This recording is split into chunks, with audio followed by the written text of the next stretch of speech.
오늘도 말씀에 따라 하루를 시작하시는 여러분을 주의 이름으로 사랑하고 축복합니다. 말씀을 붙드시고 생명의 삶을 사시기를 바랍니다.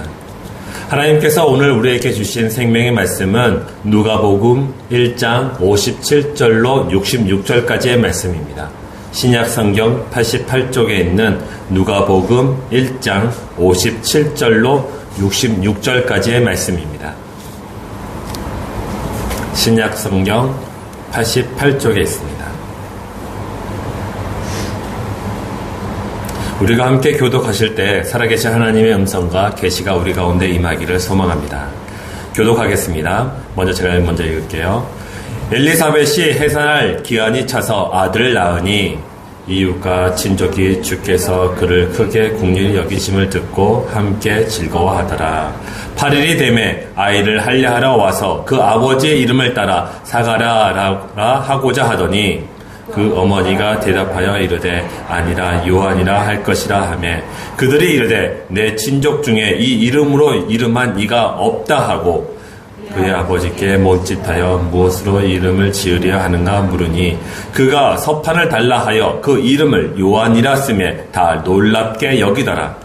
이에 그 입이 곧 열리고 혀가 풀리며 말을 하여 하나님을 찬송하니 그 근처에 사는 자가 다 두려워하고 이 모든 말이 온 유대 산골에 두루 퍼지매 듣는 사람이 다 이 말을 마음에 두며 이르되 이 아이가 장차 어찌 될까 하니 이는 주의 손이 그와 함께 하심이로라. 아멘. 잠깐 기도하겠습니다. 사랑과 은혜 하나님 감사합니다. 아버지 하나님, 오늘 이 새벽에 하나님께서 우리들의 발걸음과 우리들의 마음을 이끌어 주셔서 하나님의 전에 나와 하나님의 말씀으로 듣고 말씀으로 살아가고자 오늘도 인도하시니 감사합니다. 아버지 하나님, 우리 주님의 교회 성도들 머리 위에 성령을 충만케 하여 주옵소서. 그래서 성령의 이끌으심에 따라 우리는 오늘도 하나님께서 주시는 그 축복을 누리며 하나님께서 이끌어 가시는 그 모든 것을 인하여 살아계시며 역사하신 하나님을 만날 수 있도록 인도하여 주옵소서. 하나님께서 오늘 이날 말씀을 주셨사오니 이것이 우리들의 생명이 되게 하여 주옵시고 이것이 우리의 지혜와 명철이 되게 하여 주셔서 이 말씀대로 순종하여 하나님께 모든 영광 올려드릴 수 있도록 오늘도 우리를 인도하여 주옵소서. 하나님께서 우리와 함께 하실 것을 믿고 감사드리오며 우리 구주 예수 그리스도의 이름으로 기도드렸습니다. 아멘. 오늘 이 새벽에 세상에 놀라는 일을 기대하자라는 주제로 여러분과 함께 은혜를 나누고자 합니다. 오늘 하나님이 우리에게 주신 이 말씀은 세례 요한의 출생에 대한 내용입니다. 그런데 세례 요한의 출생에 대한 내용이 누가복음서에서 이번이 처음이 아니지요. 두 번째 이야기입니다. 그러니까 누가복음서의 첫 시작을 세례 요한을 임신한 엘리사벳과 사가랴의 이야기로 시작하였죠. 그 다음에 예수님을 임신한 마리아의 이야기를 합니다. 그리고 오늘 다시 세례 요한의 출생에 대한 이야기를 오늘 우리에게 하고 계시는 것이죠. 잠시 처음 세례 요한의 이야기를 우리 함께 나눠보고자 합니다. 세례 요한을 임신할 것이라는 하나님의 뜻을 가브리엘 천사가 세례 요한의 아버지 사가랴에게 전합니다. 가브리엘 천사는 아내 엘리사벳이 세례 요한을 임신할 것이며 태어날 아기의 이름을 요한이라고 하라는 하나님의 뜻을 사가랴가 듣게 되었습니다. 그런데 이 말을 들은 사가랴가 의심을 합니다. 18절에 사가랴가 천사에게 이르되 내가 이것을 어떻게 알리오? 내가 늙고 아내도 나이가 많으니이다. 사가랴의 말은 내가 가진 지금의 상황은 당신의 말이 이룰 수 없는 그런 말입니다. 라고 하는 것이죠. 이에 가브리엘 천사는 이렇게 화답합니다. 1장 19절과 20절에 있는 말씀입니다. 천사가 대답하여 이르되 나는 하나님 앞에 서 있는 가브리엘이라 이 좋은 소식을 전하여 내게 말하라고 보내심을 받았노라. 보라, 이 일이 되는 날까지 내가 말을 못하는 자가 되어 능히 말을 못하리니 이는 내가 내 말을 믿지 아니함이거니와 때가 이르면 내 말이 이루어지리라 하더라. 자신의 말을 믿지 못하는 사가랴에게 자신의 신분을 밝히고 사가랴에게 세례 요한이 태어날 때까지 말을 하지 못하도록 천사가 징계를 한 것입니다. 이 일이 있은 후에 때가 차서 아내 엘리사벳이 출산하게 되었습니다. 오늘 하나님이 우리들에게 주신 말씀이 그 내용을 가지고 있습니다.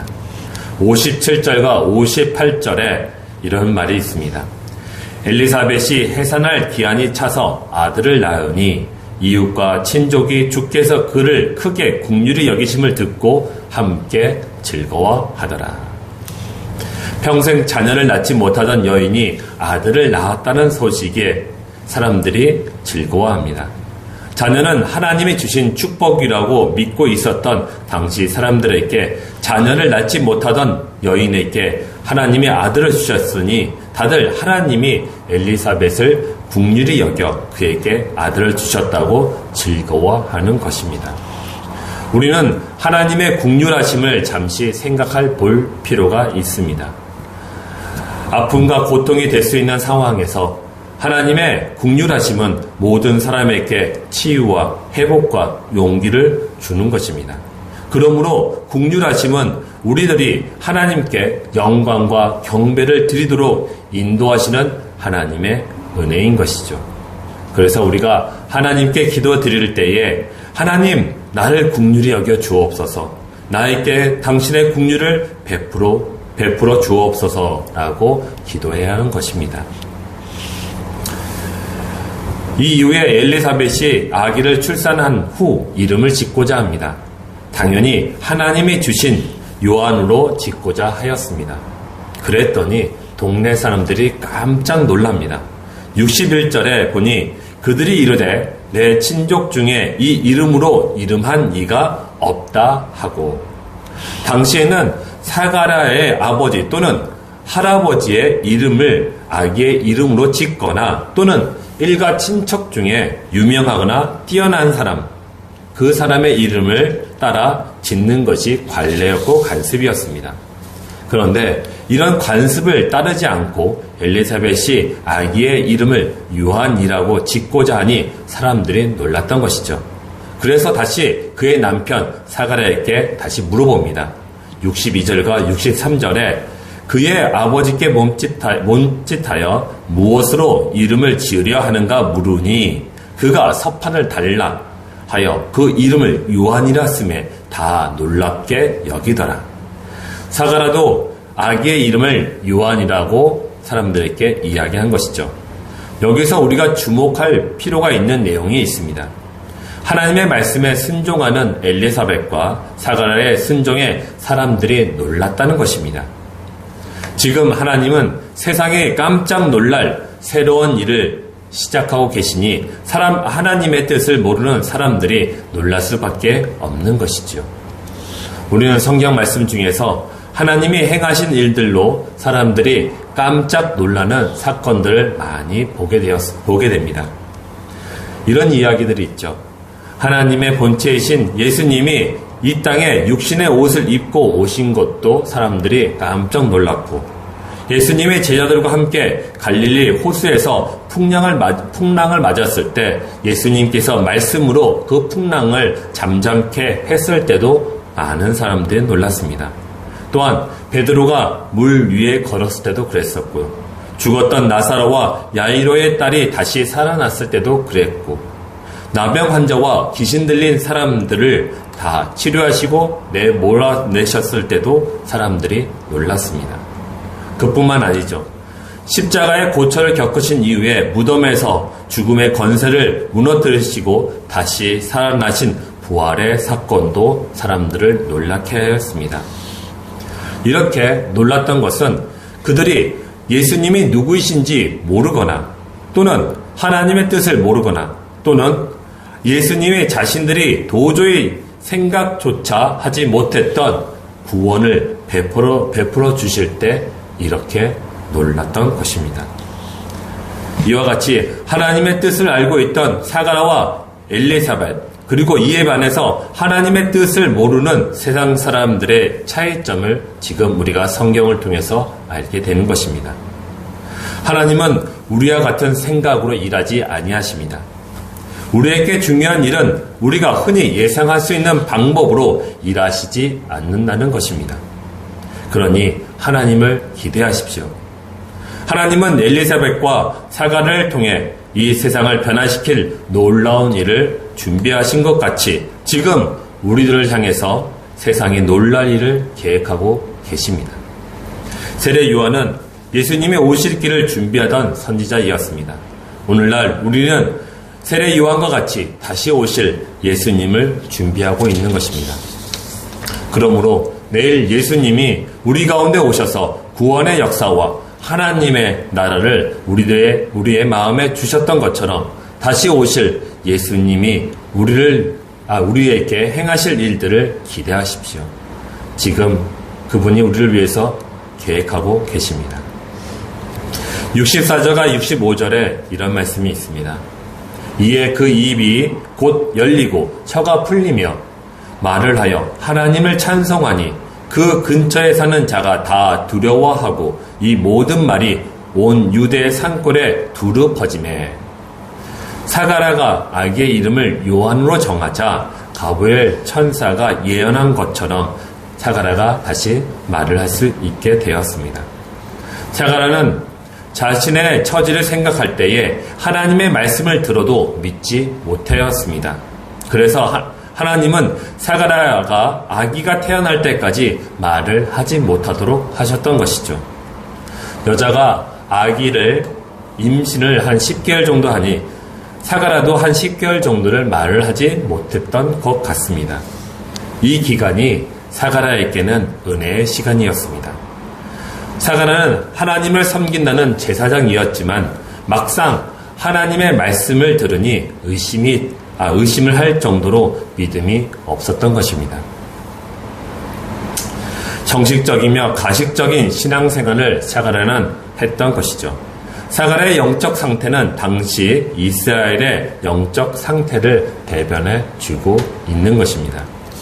이런 사가랴에게 10개월은 자신을 돌아볼 절호의 기회가 되었던 것입니다. 하나님을 향한 회의적이며 불신앙적인 마음과 눈이 얼마나 잘못되었는지 깨닫고 회개할 수 있는 시간을 하나님께서 사가랴에게 주셨던 것이죠. 사랑하는 성도 여러분, 우리 가운데 사가랴처럼 영적인 눈을 감고 계신 분이 계십니까? 혹은 삶의 어려움으로 인해 신앙생활에 대한 회의적인 마음을 품고 계신 분이 계시나요? 사가랴의 영적 상태가 자신과 같다고 생각하시는 분이 있으시다면 지금 당장 자신을 뒤돌아보고 회개하시기를 바랍니다. 그리고 하나님의 뜻이 무엇인지 바르게 아시기를 바랍니다. 또한 그 뜻을 바르게 알 수 있도록 성령의 충만함과 성령의 도우심을 구하시기를 바랍니다. 그래서 사가랴와 엘리사벳이 주변의 사람들이 뭐라고 하더라도 하나님의 뜻에 복종하듯이 여러분들도 하나님의 뜻을 바르게 알아서 하나님의 말씀에 복종하며 순종함으로 하나님께 기쁨과 영광을 드리기를 축원합니다. 마지막으로 66절에 듣는 사람이 다 이 말을 마음에 두며 이르되 이 아이가 장차 어찌 될까 하니 이는 주의 손이 그와 함께 하심이러라. 이 말씀을 세번역 성경으로 다시 한번 읽어볼 테니 잘 들어보시기를 바랍니다. 이 말을 들은 사람들은 모두 이 사실을 그들의 마음에 두고 이 아기가 대체 어떤 사람이 될 것인가 하고 말하였다. 주님의 보살피는 손길이 그 아기와 함께 하시는 것을 분명하기 때문이었다. 사람들이 사가랴로 인해 변화되었다는 것을 우리가 말씀을 통해서 알게 됩니다. 사람들은 사가랴와 엘리사벳의 행동을 봤을 때는 걱정을 참으로 많이 했습니다. 하지만 세상의 이치와 또한 그동안 그들의 간섭과 관례대로 하지 않았던 사가랴의 모습과 사람의 능력으로 할 수 없었던 사가랴의 입을 열리게 되는 것을 볼 때에 주변의 사람들은 이는 분명 하나님이 그와 함께 계시기 때문에 이러한 일들이 일어났다고 믿을 수밖에 없었던 것입니다. 네, 그렇습니다. 내가 오직 하나님의 말씀에 따라 순종하면 세상 사람들은 처음에는 놀랍니다. 그리고 말리기까지도 하고 조롱까지도 할 것입니다. 하지만 끝까지 우리가 하나님의 말씀에 순종하고 나아간다면은 주변에 있는 사람들이 그것을 인정하게 될 것이며 또한 하나님을 알게 될 것이며 또한 하나님을 만나게 되어 그들이 하나님의 말씀을 사랑하고 순종하게 될 것입니다. 곧 나의 순종함으로 말미암아 주변에 있는 사람들까지도 변화되게 하는 것이며 그 변화 속에서 하나님을 만나게 되는 것입니다. 이 믿음이 사갈의 아들인 세례 요한을 향하신 하나님의 손길을 기대하게 만들었던 것이죠. 그러므로 믿음이 기대를 만들게 되는 것입니다. 우리들 모두 영혼에 있는 하나님을 믿는 믿음이 우리의 삶 속에서 구원과 회복과 치료하실 하나님을 기대하게 만드는 것이죠. 그러므로 사랑하는 성도 여러분, 믿음을 끝까지 붙잡으십시오. 우리의 믿음이 곧 하나님을 기대하게 하며 기대하는 그 우리의 마음이 곧 오늘도 살아갈 수 있는 힘과 능력과 또한 힘이 될 줄 믿습니다. 사랑하는 성도 여러분, 내일은 예수 그리스도께서 탄생하신 성탄일입니다. 이날에 예수님을 향한 기대하시는 것이 있으십니까? 기대하시는 것이 무엇입니까? 사랑하는 성도 여러분, 믿음으로 기대하십시오. 예수님을 기대하시길 바랍니다. 다시 오실 예수님을 믿음으로 기대하시는 우리 주님의 교회 성도들에게 하나님께서 크고 놀라운 선물을 주실 줄 믿고 축원을 드립니다. 기도하겠습니다. 사랑과 은혜의 하나님 감사합니다. 오늘도 하나님께서 우리에게 생명의 말씀을 주셨사오니 우리로 하여금 이 말씀을 붙잡고 살아가 우리가 온전한 믿음을 갖고 살아갈 수 있도록 인도하여 주옵소서. 그렇습니다. 세상 사람들은 오직 믿음으로 살아가는 우리들의 모습을 통해서 하나님을 알게 되고 하나님을 믿게 되고 또 그 믿음으로 인하여 오늘도 하나님을 인하여 기대함으로 살아갈 수 있는 줄 우리가 믿고 있습니다. 아버지 하나님, 우리의 삶을 통해서 주변 사람들을 변화시킬 수 있도록 도와주옵소서. 성령으로 충만케 하여 주옵소서. 그래서 우리 주님의 교회 성도들이 성령의 인도하심에 따라 하나님께 감사드리며 하나님을 향한 우리의 마음과 뜻과 정성을 온전히 예물로 하나님께 올려드릴 수 있도록 인도하여 주옵소서. 또한 바라옵기를 내일은 성탄일입니다. 예수 그리스도가 우리 가운데 오신 기쁜 날입니다. 아버지 하나님, 이 기쁜 날을 우리가 준비할 수 있도록 도와주시옵소서. 우리가 온전히 예수 그리스도에게 동방박사가 예수님께 드렸던 그 향기로운 몰약과 또 유황과 황금처럼 우리 또한 예수 그리스도가 오시는 내일 우리 마음과 뜻과 정성을 담아서 우리 예수님을 경배할 수 있도록 인도하여 주옵소서. 그때 우리에게 예수님을 향한 기대함을 온전히 고백하고 그 기대함을 통해서 예수님과 깊은 교제가 일어나는 기쁜 성탄일이 될 수 있도록 축복하여 주옵소서. 성령께서 우리와 함께 하신 것을 믿고 감사드리오며 우리 구주 예수 그리스도의 이름으로 기도드렸습니다. 아멘.